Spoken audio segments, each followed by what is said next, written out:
কতটা মঙ্গল হয় দেখবেন। তারই একটা ছোট্ট দৃষ্টান্ত আপনাদের একটু শোনায়। বনের ভিতরে যারা ডাকাতি করে মা, হ্যাঁ, তো বাবা ডাকাতি যারা করে তারা কার পূজা করে? মা কালীর পূজা করে, তাই না? তো দেখবেন ডাকাত যারা ডাকাতি হয়, ডাকাতি করে যারা, এখন ওই মায়ের পূজা করে তারা একদল ডাকাত আলোচনা করছি, শোন অমুকের বাড়িতে আজকে ডাকাতি করতে যেতে হবে, এই আমার কথা শোন, ওই অমুকের বাড়িতে ডাকাতি করতে যাবি, তবে শোন মায়ের কাছে ভালো করে প্রণাম করে বলে যা, যাতে কোনো আপদ বিপদ না হয়, ভালোভাবে ডাকাতি করে যাতে ফিরে আসতে পারিস। আর আর একটা কথা শুনি, বলে দিই শোন, পথে যেতে যেতে যদি দেখিস কোথাও কীর্তন হচ্ছে, কৃষ্ণ নাম হচ্ছে, খবরদার ওই কৃষ্ণ নাম যেন তোর কানে না আসে। যদি তখন সেই ডাকাত বলছে, সর্দার এই যদি কীর্তন, কান তো খোলা, যদি কীর্তন কানে ঢুকে যায় এক কাজ করবি, কোমরে যে গামছাটা আছে, যেই দেখবি কীর্তন হচ্ছে দেরি না করে গামছাটা ভালো করে কানে বেঁধে দিবি। এই বুঝতে পেরেছিস? যা।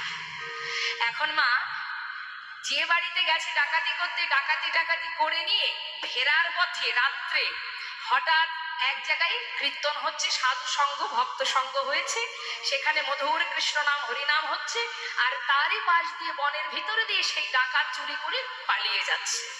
যাবার কালে বাবা ওই যে কৃষ্ণ নাম যেই না কানে ঢুকেছে, ওই যে সর্দারজি বলে দিয়েছে কানে গামছা বাঁধবি, তাড়াতাড়ি করে কোমর থেকে গামছাটা খুলে মাথায় জড়িয়ে ভালো করে কান সোজাসুজি যেই না বাঁধতে গেছে, তার মধ্যে দিয়ে ওই যে গামছাটা খুলতে তো সময় লাগবে, এখন গামছা খুলে কানে বাঁধতে বাঁধতে তার মধ্যে বাবা 3টে কথা কানে ঢুকে গেছে। এই 3টে কথার উপকারটা দেখুন মা, আপনি 3 ঘন্টা কীর্তন শুনছেন, এখন আপনার মন যদি বাড়িতে থাকে কান খোলা থাকলেও কিন্তু হবে না, মনটা ঠিক এখানে রাখতে হবে। এখন ওই ব্যক্তি সর্দারের কথা মতো গামছা কানে বাঁধতে বাঁধতে 3টে কথা কানের মধ্যে তার ঢুকে গেছে, মনে মনে সে সেই কথাটাকে মনে মনে জপ করছে। এখন কোন প্রকারে কিভাবে কেউ না কেউ সন্ধান পেয়েছে, আর সে থানায় খবর দেওয়া মাত্রই সেই ব্যক্তিকে ধরে পুলিশে মানে থানায় নিয়ে গেছে। যেই না থানায় নিয়ে গেছে তাকে লকআপে ভরে দিয়ে এবার থানার মধ্যে বড়বাবু মেজবাবু ছোটবাবু থাকে না, একে একে যাচ্ছে তার কাছ থেকে কথা বের করার জন্য। এখন ভেতরে গিয়ে বড়বাবু যিনি, তিনি গিয়ে তাকে ধরে যায়, এদিকে আর সঙ্গে কে ছিল বল, এই বল তোর সঙ্গে আর কে ছিল, বল বল কোথা থেকে ডাকাতি করে এসেছিস, কিরে বলবি না? হাতে কিন্তু চাবুক আছে, লাঠি আছে মা। হ্যাঁ, এবার মারছে আর জিজ্ঞাসা করছে, বল আর সবাই কোথায় আছে বল। সে কিন্তু কোনো কথাই বলছে না, কেন? ওদের মধ্যে একটা কথা বলা বলি হয়ে আছে, মানে দেখবেন এটা বলে যারা চুরি ডাকাতি করে, যে প্রাণ থাকতেও যেন সত্য কথাটা বলবি না, মরে যাবি কিন্তু সত্য কথা বলিস না। কিন্তু তাকে যত মারছে সে কিন্তু কোনো কথাই বলছে না। তখন বড়বাবু মারতে মারতে এতটাই ক্লান্ত হয়ে গেছে বাবা, সে হাঁপিয়ে উঠেছে। এখন মেজবাবু বলছে, আপনি বেরিয়ে আসুন, আমি দেখছি ওর কি করা যায়।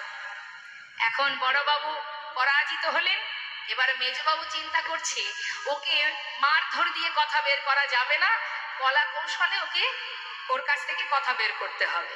কি কৌশল করা যায় না, যারা ডাকাতি হয় ডাকাত হয় তারা তো মায়ের পূজা করে, অর্থাৎ আমি যদি মা কালী সেজে যাই ওর কাছে, তাহলে ওর কাছ থেকে কথা বের করতে পারবো। এখন থানার মেজবাবু কি করেছে, নিজেকে কালী সাজিয়েছে, কাঁঠাল পাতা দিয়ে জিভ করেছে, সুন্দর করে লম্বা চুল মাথায় দিয়ে গায়ে রং কালো করে ধীরে ধীরে একেবারে ওই ডাকাতের পিছনে গিয়ে দাঁড়িয়েছে। পিছনে দাঁড়িয়ে গিয়ে ডাকছে মেজবাবু, পিছন থেকে ডাকছে, ভক্ত বৎস, কে? আমি তোর মা রে। মা? মা তুমি? হ্যাঁ, তুই বিপদে পড়েছিস, আমাকে স্মরণ করে এসেছিস, তোকে রক্ষা করা তো আমার দায়িত্ব, তা বাবা, কিরে, তোর বন্ধুগুলো গেল কোথায়? এখন সে চিন্তা করছে, মা মা এসেছে আমার সঙ্গে, আমার কাছে মা আছে। মা, তুমি আমায় বাঁচালে মা, মা গো উদ্ধার করো, আমায় মুক্তি দাও মা, আমাকে এখান থেকে নিয়ে যাও, যেভাবে হোক আমাকে বাঁচাও মা, আমি বিপদে পড়ে গেছি। মা বলছে, ওরে আমি তো বাঁচাতেই এসেছি তোকে। বাবা, একটু বল ওরা কোথায় আছে, সেখানেই তো তোকে নিয়ে যাব, কোথায় আছে ওরা? সে মনে মনে চিন্তা করছে, কি ব্যাপার, তারা কোথায় আছে? মা তো অন্তর্যামী, মা তো অন্তরে সবই জানে, কিন্তু তারা কোথায় আছে এ কথাটা মা বারবার কেন জিজ্ঞাসা করছে? হ্যাঁ, মা কি আমার দলের নাকি পুলিশের দলের লোক? মা, ও মা, তুমি কেন আমাকে জিজ্ঞাসা করছো যে আমার বন্ধুরা কোথায় আছে? বলো মা, তুমি কি আমার দলের লোক না ওদের দলের লোক? আরে বাবা, আমি তো তোরই লোক রে, তুই শুধু বল যে তোর বন্ধুরা সব আছে কোথায়, আমি সেখানেই তো তোকে নিয়ে যাব। বারবার মা যখন জিজ্ঞাসা করছে তোর বন্ধুরা কোথায়, তখন না তার মনের মধ্যে সন্দেহ জেগে গেছে। চুপচাপ দাঁড়িয়ে চিন্তা করছে যে বারবার কেন মা এমন কথাটা বলছে, মা তো সবই জানে, কিন্তু মা জিজ্ঞাসা করছে কেন? হঠাৎ কিন্তু বাবা ওই কীর্তনে তিনটে কথা যে কানে ঢুকে গিয়েছিল মা, ওই তিনটে কথা তার মনে পড়ে গেছে। কি কথা না, কীর্তনে ওই কীর্তনিয়া হোক বা ভাগবত পাঠক, তিনি পাঠের মধ্যে বলছেন যে যারা দেব দেবী হয় তারা কখনো মাটিতে পা রাখে না। যেই না এই কথাটা যে শুনেছে কীর্তন, সেই কথাটা মনে পড়ে গেছে। তাই তো ওই কীর্তনিয়া বলেছিল দেবদেবীরা কখনো মাটিতে পা রাখে না। দেখি তো, এ যদি মাই হবে নিশ্চয় মাটিতে পা থাকবে না।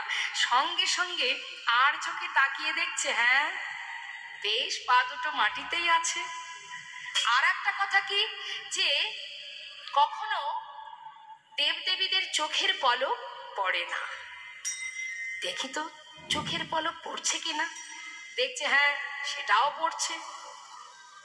তাহলে তাহলে এ তো মা নয়, এটা তো মা নয়। আর একটা কথা হলো, কখনো দেবদেবীদের অঙ্গের ছায়া মাটিতে পড়ে না। হঠাৎ দেখছে কি যে লম্বা একটা ছায়া পড়ে আছে। যেই না দেখেছে তিনটে কথাই কাজে লেগে গেছে। ওই তিনটে কথা অনুযায়ী দেখছি যে না, এর তো কোনো মিল নেই, তাহলে এ তো আমার লোক নয়, এ তো নিশ্চয়ই এই পুলিশের লোক। তার মানে মা তখন কিন্তু সে আর মুখ খোলেনি।